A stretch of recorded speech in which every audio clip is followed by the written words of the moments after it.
presiden dan wakil presiden mempunyai hak melaksanakan kampanye. Dengan statement baru ikut kampanye, maka saat ini akan mengkhawatirkan karena proses tidak netral pasti akan berjalan.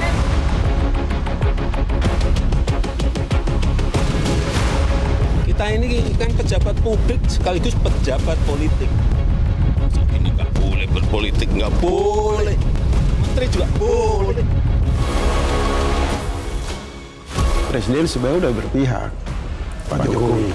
Apakah keberpihakan ini mau diperdebatkan? Saya kira nggak usah. Apakah situasi seperti ini mau diteruskan? Ataukah situasi harus ada perubahan?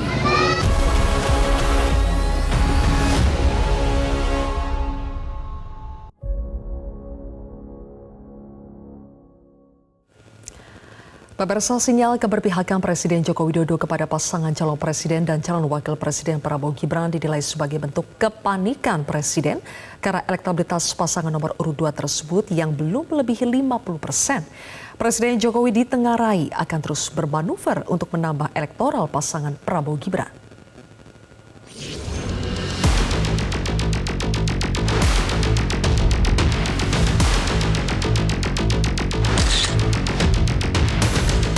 Entahlah, makan bakso, makan apalagi tengkleng, apa ya isunya tengklengnya lagi. Makan sarapan, udah biasa lah. Mungkin kalau Presiden Jokowi tak sering mengumbar kebersamaan dengan anak buahnya yang juga calon Presiden Prabowo Subianto, Koordinator Staf Khusus Presiden Ari Dwi Payana tak mesti sibuk bolak-balik memberikan klarifikasi kepada wartawan. Sayangnya, meski sudah diklarifikasi, calon Presiden Ganjar Pranowo tetap tak percaya aksi yang ditunjukkan Jokowi bersama Prabowo ini nihil kepentingan politik. Pak Prabowo juga makan bakso sama Pak Presiden, gimana tuh Pak? Ya, saya kira itu simbol yang makin meyakinkan dukungan Pak Jokowi kemana. Dan buat kami makin bagus, apalagi kalau ada statement terbuka. Sehingga nanti tidak ada interpretasi lain dan kami sangat menghormati itu.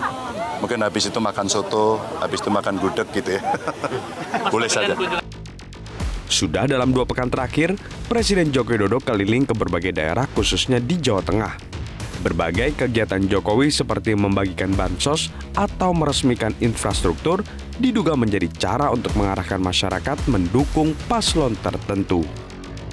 Rasa-rasanya kenapa agresivitas dari Pak Jokowi melakukan aktivitas-aktivitas politik yang mengarah dukungannya kepada nomor 2, ini tentu kaitannya dengan satu putaran. Saya hakul yakin ini bagian dari upaya untuk memenangkan satu putaran. Semua resource politiknya, tim sukses, tim pemenangannya dikerahkan oleh Pak Jokowi. Bisa kita cek.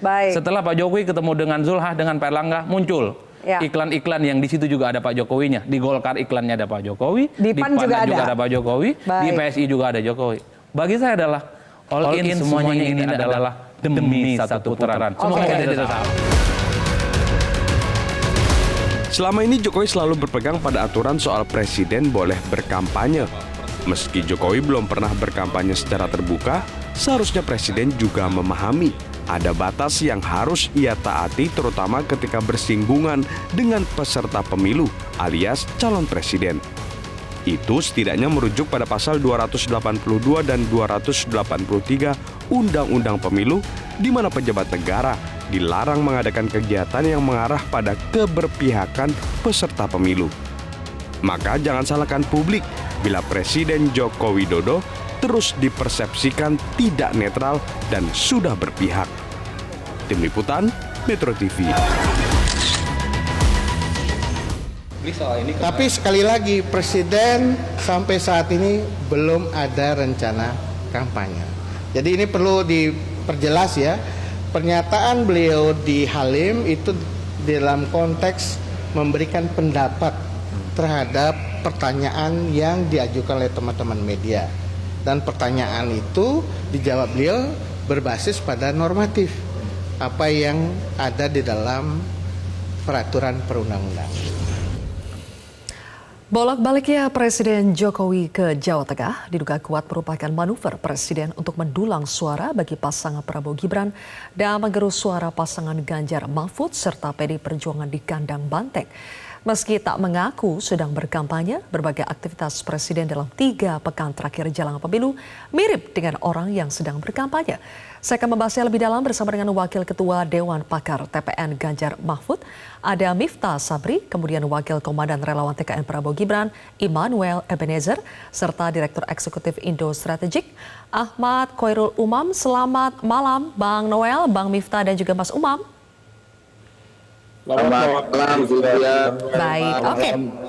Bagi kita. Oke, saya mulai dari Bang Miftah dulu. Tanpa diklaim sebagai kampanye, benarkah apa yang dilakukan Presiden belakangan ini secara prinsip sudah seperti orang yang sedang berkampanye untuk paslon Prabowo Gibran? Kita memang kalau mencermati langkah daripada Jokowi senior ini menunjukkan bahwa memang beliau ini masih doyan dan masih mau jadi kandidat. Karena rekam jejak beliau ini kan selalu jadi kandidat ya. Sehingga beliau lupa bahwa beliau adalah seorang presiden yang akan mengakhiri periode keduanya dan dia tidak bisa maju lagi. Harusnya dia melakukan langkah-langkah yang bersifat statementship gitu ya. Penuh kenegarawanan, mempersiapkan kepemimpinan selanjutnya dan dia nggak usah ikut-ikutan. Problemnya karena beliau yang tadinya mau coba 3 periode nggak bisa, lihat lagi aturan konstitusinya mau coba Prabowo Jokowi juga nggak bisa, akhirnya melakukan satu langkah manuver politik dengan memainkan produk derivatif daripada Prabowo Jokowi yang nggak bisa menjadi Prabowo Jokowi Junior. Ini memperlihatkan beliau lupa yang kandidat itu anaknya Jokowi Junior, bukan dia. Nah, menurut saya inilah kita sangat menyayangkan apabila Pak Jokowi yang new Jokowi ini, new Jokowi yang sudah berbeda dengan old Jokowi gitu ya.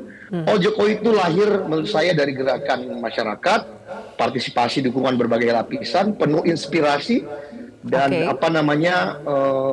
ada idealisme daripada beliau naik ke puncak kekuasaan dari Solo, Jakarta dan di Presiden. Nah, hari ini praktek-praktek kekuasaan yang dia lakukan demi mendukung anaknya ini membuat beliau menjadi bias, dan biasnya ini menurut saya sudah, kalau bahasa Jawanya itu ngono yo ojo ngono, kalau bahasa dari Kendalnya itu sudah too much gitu. Jadi sudah tapi menurut teman kami juga di data kita juga punya data, ini sudah tidak ada artinya Mbak Sylvia. Jadi seluruh manuver Pak Jokowi itu sudah tidak ada artinya lagi karena seluruh pendukung radikalnya, seluruh pendukung loyalisnya itu sudah bermigrasi, dan migrasi itu tidak berhasil menciptakan dukungan absolut 50% lebih. Jadi ini menggambarkan yang lagi ramai di media sosial.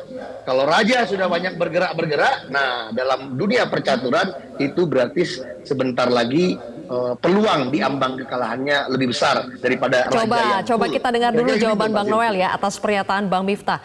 Jadi Bang Noel, Pak Jokowi sekarang ini rasa-rasanya masih seperti kandidat, masih seperti kontestan yang sedang melakukan kampanye, bukan untuk dirinya sendiri, tapi untuk Jokowi Junior. Bagaimana itu Bang Noel? Ya nggak apa-apa, itu hak dari sudut pandang Pak Miftah ya dalam menilai apa yang dilakukan oleh Pak Jokowi. Pak Jokowi kan selalu mendapatkan stereotip yang sangat negatif, tapi ya itu cobaan dan biasanya dibalas dengan Jokowi dengan hal yang positif ya. Selama ini Jokowi sudah melakukan tindakan yang sebetulnya on the track, tidak ada yang keluar dari rel. Nah, orang tidak sadar Gibran itu bukan presiden, Gibran itu wapres, presidennya itu capres itu Prabowo. Kok takut banget katanya anak ingusan, Samsul dan sebagainya, limbing sayur. Kok takut sekali sih dengan Mas Gibran, saya heran. Ini yang buat kita miris ya sudah, mekanismenya tetap mekanisme melalui mekanisme pemilu. Suka atau tidak suka kan punya hak pilihnya. Kalau nggak suka dengan Prabowo Gibran kan tidak memilih nggak apa-apa. Kecuali pemilih kita dalam tekanan di bawah senjata, itu yang kita lawan. Nah, selama hak demokratiknya dijaga oleh undang-undang, berarti apa? Proses demokrasinya harus kita hargain dong. Itu. Nah ini kadang-kadang saya melihatnya ya maaf, ada narasi-narasi yang terorkestrasi di publik seakan-akan ya ke depan ini akan ada pemilu curang, ada intimidasi, ada dan segala-galanya. Saya melihatnya justru yang kita khawatirkan kecurangan itu dari mereka yang menuduh pasangan Prabowo Gibran. Karena kami sekali lagi, kami sangat menolak namanya pemilu curang. Karena kita mau pemilu itu dimenangkan dengan cara yang beradab, bukan dengan cara-cara yang Berarti yang sedang ketakutan, yang sedang kelabakan itu bukan Pak Jokowi dan kubu Anda, tapi kubu sebelah ya, kubunya Bang Miftah. Ya saya nggak mau bilang Pak Miftah lah, tapi ya sebelah lagi panik lah. Sebelah gini, saya hanya menyarankan udah angkat bendera putih lah biar enak. Gimana tuh Bang Miftah, ada saran angkat bendera putih aja? Saya pikir enggak ya, kita justru makin panas kita dukungan dari berbagai masyarakat yang non politik ya. Kita lihat bagaimana kalangan civil society, middle class kritis, intelektual, tokoh-tokoh independen, dan terakhir misalnya seniman slang gitu. Seniman slang ini sahabatnya Mas Noel kan, pendukung keras Pak Jokowi. Orang yang bisa melihat, dan orang-orang ini orang-orang yang hatinya itu masih putih dan melihat ini dukungan kepada Mas Ganjar itu tractionnya justru terjadi. Dan saya pikir tadi mau mengingatkan begini Mas Ilvi, bahwa yang dilupa Pak Jokowi itu mahir menjadi kandidat, tapi beliau tidak mahir menjadi mastermind. Dan ketika beliau mencoba memastermindin itu, dia udah punya rekor kalah di Jakarta. Dan kita ingat situasi hari ini mirip sekali ketika ada Ahok Jarot, Anies Sandi, dan Agus Silvi. Itu kan Ahok Jarot itu seluruh pemilihnya, seluruh pemilih daripada Agus Silvi itu tidak ada yang memilih pasangan Ahok Jarot di round 2. Artinya probability kalau kita ke round 2, maka seluruh pemilih yang tidak memilih di yang akan tidak masuk ke round 2 itu akan berpindah ke pasangan bisa 3, bisa 1. Nah, situasi ini yang jelas sekali menurut kami dikhawatirkan oleh pasangan di 02. Tapi terus terang ya, mohon maaf Mas, saya setuju tadi dengan Bang Noel itu bahwa ini adalah pemilihan presiden. People memilih top of the ticket. Orang memilih presiden, bukan wakil presiden. Kita setuju. Ada 2 presiden dari kalangan elit dan ada 1 presiden rakyat dari kalangan rakyat. Temannya Mas Noel juga tuh, presiden rakyat Pak Ganjar. Nah, artinya apa? Dengan menaruh Jokowi Junior sebagai wakil daripada Pak Prabowo, ini membuat justru turun. Jadi ini saya melihat, kalau ini misalnya ini dulu Prabowo Erik, atau misalnya ini Prabowo dengan yang lain, dengan Prabowo Erlangga atau Prabowo Bambang dulu, mungkin udah yang diharapkan terjadi. Justru yang diharapkan ini adalah sekarang insurance. Jadi pemilihan Jokowi Junior ini bukan untuk elektoral, insurance. Sayangnya insurernya diklaim nggak bisa, dan menyebabkan akhirnya Jokowi senior presiden kita. Jokowi adalah presiden tidak hanya untuk orang yang memilihnya. Jokowi presiden seluruh rakyat. Sehingga apa? Dia harusnya itu menyiapkan, dia mau step down itu ya baik-baik, nggak usah ikut-ikutan kampanye lagi. Ini kan kasihan Mas Gibran. Harusnya kan yang kampanye itu Prabowo dengan Jokowi senior, bukan Prabowo Jokowi. Prabowo Jokowi. Coba ditanggapi dulu, Prabowo Jokowi Bang Noel. Sebentar, kita masih ada 1 menit jelang azan. Bang Noel, saya berikan kepada Anda. Tadi menarik ketika Bang Miftah mengatakan Pak Jokowi itu bagus sebagai kandidat, tapi kalau sebagai mastermind itu buruk. Sudah ada track recordnya di Pilkada DKI Jakarta. Situasinya berbeda dengan 2017 yang dimaksud Pak Miftah itu kan Ahok. Nah ini beda situasinya 2024 sekarang ini. Di sini ada beberapa peserta pemilu, tokoh-tokoh yang terlibat dalam proses pemilu, mereka punya barisan massa yang loyal, misalnya kayak Pak SBY dengan AHY-nya, kemudian Pak Prabowo dengan barisan pendukung Prabowo-nya. dan Jokowi dengan barisan Jokowinya. Beda sekali Pak, beda sekali dengan situasi 2017. Dan kenapa kami punya keyakinan pemilu 2024 ini dengan satu putaran? Karena dengan beberapa variabel yang tadi saya sampaikan, itu menjadi kami yakin bahwa 2024 nanti satu putaran. Dan semoga kawan-kawan yang di luar Prabowo Gibran. Kita sambung nanti ya. Jeda azan dulu ya, sejenak Bapak-Bapak. Nanti kita sambung lagi dengan perdebatan ini. Pemirsa tetaplah bersama kami di Metro TV.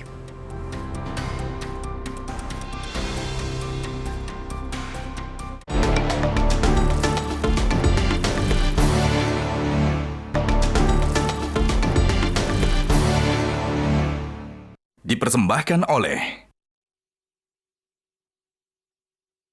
didukung oleh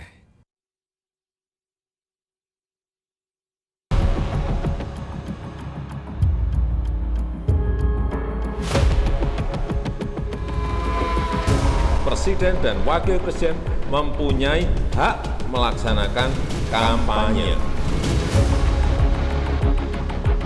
Dengan statement baru, ikut kampanye, maka saat ini akan mengkhawatirkan karena proses tidak netral akan berjalan.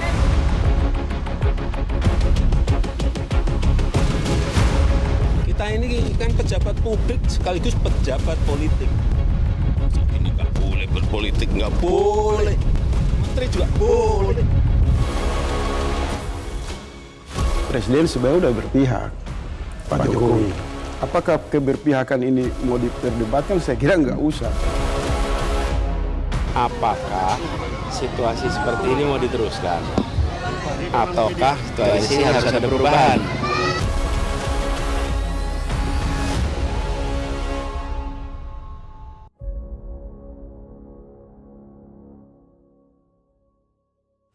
Baik, kembali lagi di Prime Time News, pemirsa.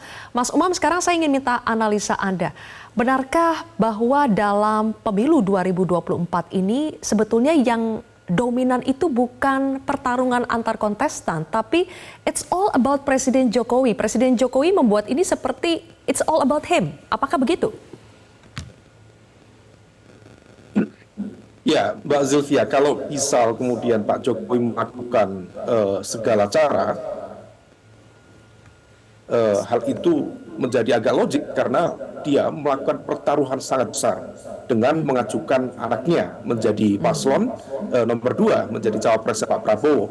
Karena menang atau kalahnya Gibran dalam konteks ini sebagai kontestan di 02 akan menentukan keselamatan nasib politik dan juga tentu di lingkaran terdekat beliau. Maka kemudian inilah yang kemudian menciptakan sebuah potensi konflik of interest.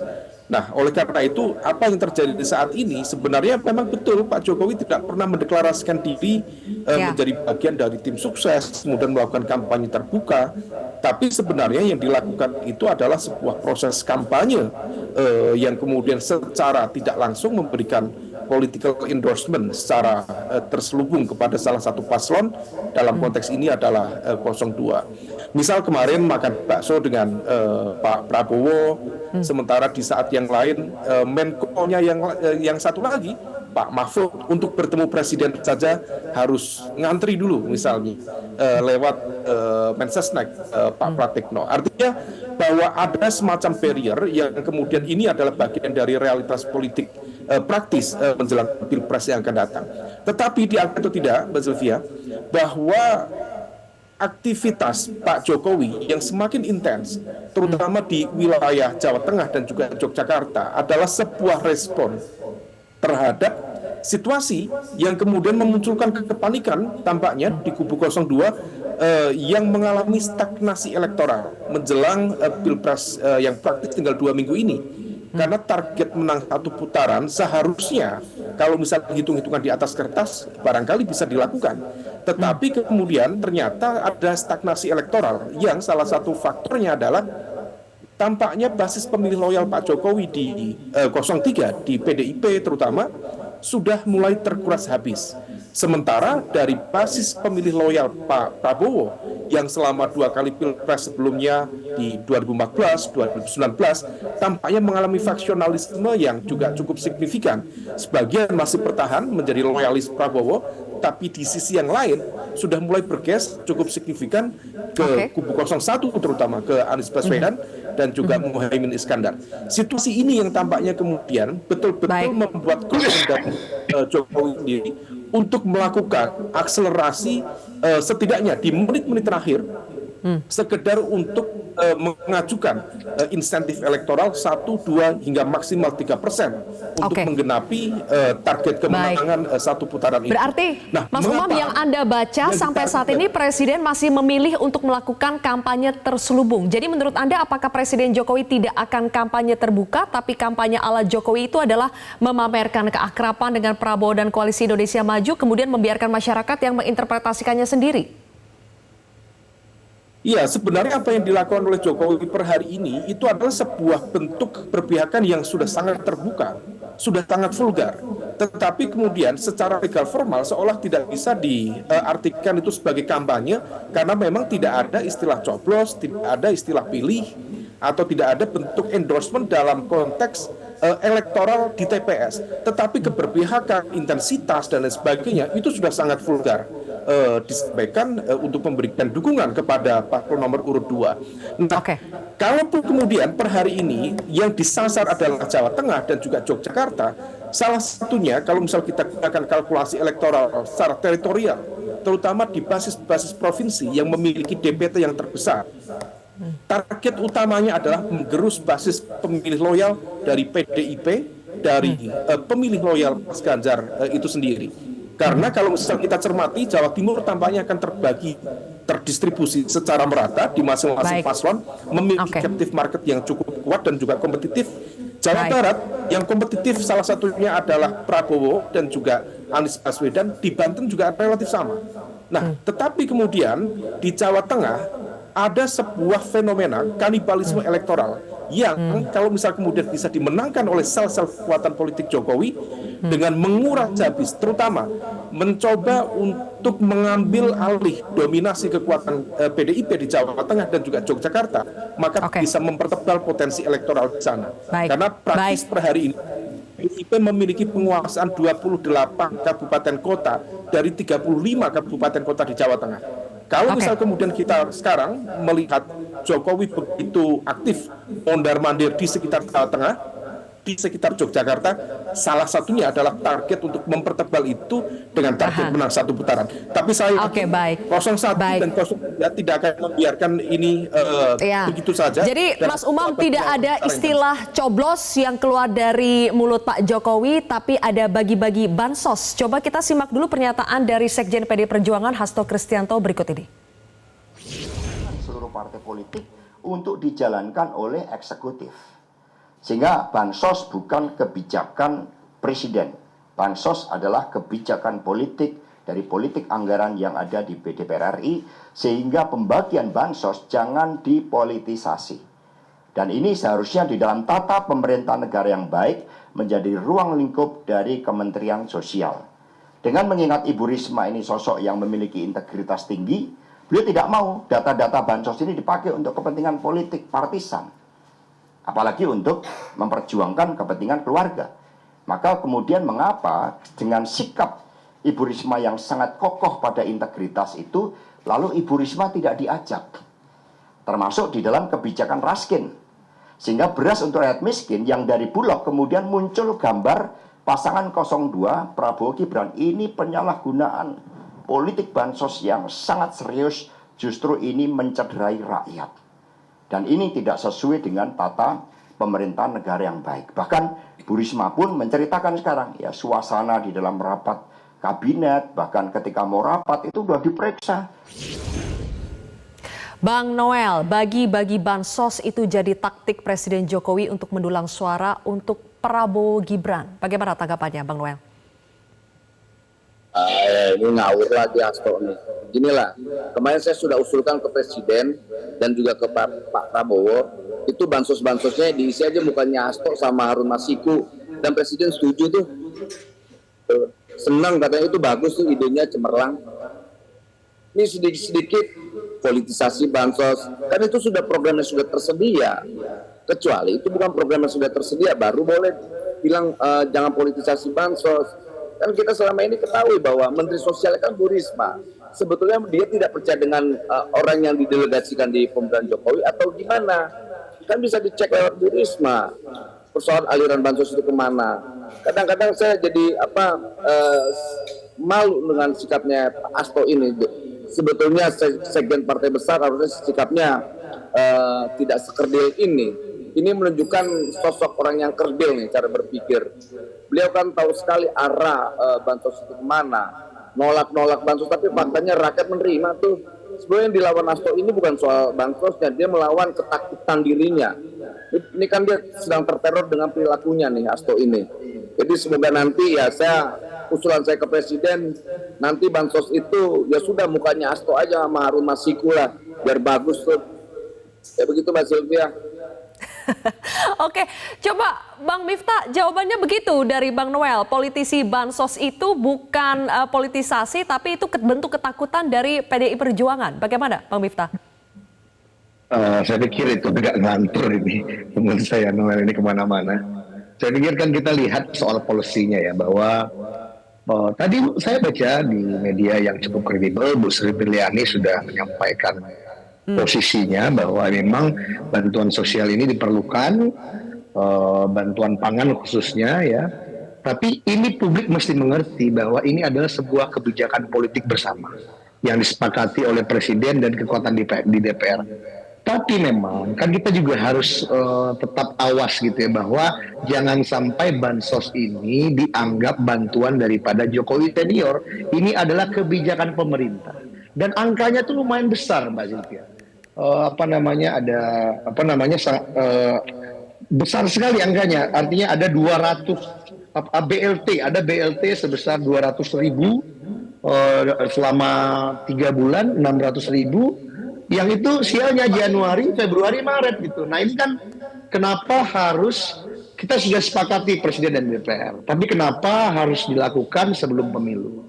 Nah ini kan kalau siapapun lah yang mau menang, dan kebetulan hari ini kan yang menjadi incumbent itu adalah Prabowo Jokowi Junior. Harusnya kan ini semuanya adalah newcomer kan. Tidak ada satupun pasangan yang menjadi incumbent. Tapi karena ada manuver politik daripada Jokowi senior, maka Prabowo Jokowi Junior itu menjadi incumbent. Dan karena dia incumbent, dia itu punya incumbent insentif. Dan wajar saja kekuatan politik lain itu lebih melototin gitu, supaya tidak terjadi pelanggaran-pelanggaran. Karena kenyataannya kalau Anda incumbent itu kan Anda punya power gitu loh. Sehingga kalau punya power ya cenderung untuk bisa dikorup.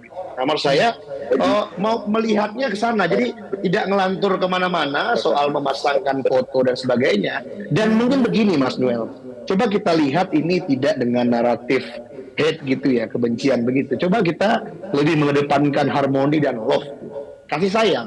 Kalau mau menang terhormat Prabowo Jokowi Junior itu, berani aja ngomong, nggak ada ya, siapapun pendukung Prabowo Jokowi Junior nih, nggak ada yang boleh memanfaatkan unsur-unsur aparat negara. Jangan memanfaatkan misalnya bantuan-bantuan sosial ini untuk kemenangan. Sehingga Anda bisa menang dengan terhormat gitu.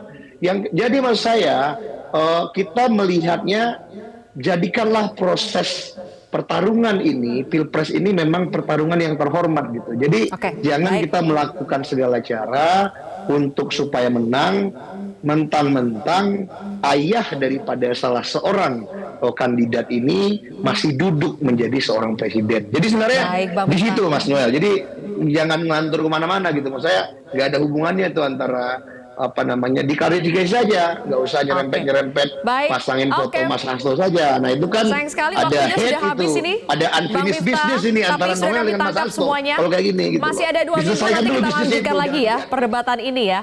Oke, terima kasih Bang Miftah, Bang Noel, Mas Umam, terima kasih sudah bergabung bersama kami di Prime Time hari ini. Jelajahi cara baru mendapatkan informasi. Download Metro TV Extend sekarang.